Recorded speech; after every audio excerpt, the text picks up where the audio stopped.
Bitcoin feels the pressure from new banking chaos in the United States, with BTC price action falling below $20,000 for the first time in 2 months. Bitcoin fell to its lowest since mid-January on March 10, data from Cointelegraph Markets Pro and TradingView shows. Down 2.4% on the day, BTC saw the majority of its losses during the previous day's Wall Street trading as risk assets everywhere suffered setbacks. These came courtesy of market cold feet on the back of major restructuring at Silicon Valley Bank, the United States' 16th largest commercial lender. Silicon Valley Bank parent company, SVB Financial, said that it was selling its entire securities portfolio at a major loss as part of a plan to raise over $2.2 billion in capital. The result was a collapse in Silicon Valley Bank Financial's share price, which shed 60% during the session in a move all too familiar for crypto market participants who remember the recent demise of Silvergate Bank.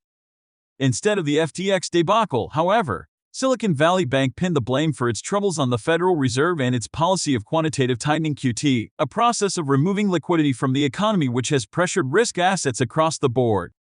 "We are taking these actions because we expect continued higher interest rates, pressured public and private markets, and elevated cash burn levels from our clients as they invest in their businesses," CEO and President Greg Becker wrote in a letter to investors. With stocks reeling from the news, however, it was only a matter of time before crypto caught the contagion. While the S&P 500 finished the session down 1.8%, on track for its worst week of 2023, Bitcoin continued to fall overnight and ultimately gave up $20,000 support.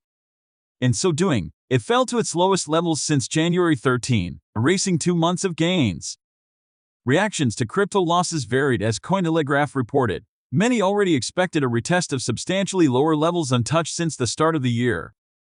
"We'll probably wick into 18-19K before this is over, but it's just a retest," popular trader Credible Crypto wrote in part of a Twitter response. An accompanying chart sought to explain the rationale behind the scope of the down move, calling it logical and healthy, not unexpected or unforeseen. After February produced just 0.3% gains overall for BTC/USD, March proved to be a month of comettdowns within days, emboldening conservative market participants to predict new local lows next. Fellow trading account On Crypto Trades nonetheless said that the retreat had occurred way quicker than expected. "If I were to simply go by the chart and forget about all the FUD, macro and whatnot, I would personally be bidding here," he told Twitter followers on the day. "I do think that knife catching is dangerous and it's good to see some ranging first." A chart showed areas of interest based on Fibonacci retracement levels from the local highs above $25,000. Also following the unwinding of Fibonacci levels was trading resource stock Money Lizards, which had eyes on the 4-hour chart overnight. At the time of writing, BTC circled $19,800, still threatening to continue dropping into the day's Wall Street open. In a further episode of Deja Vu for Crypto, the fresh bearish streak sent liquidations soaring across leveraged markets. According to the latest data from monitoring resource CoinGlass, those who were long BTC lost more money on March 9 than at any time since the immediate aftermath of the FTX implosion. BTC long liquidations totaled $94.1 million. Well, thank you for watching. It is very important that you write comments about what you want to see in the next video. Subscribe to the channel. Only here you can see the daily news and analysis of the crypto market.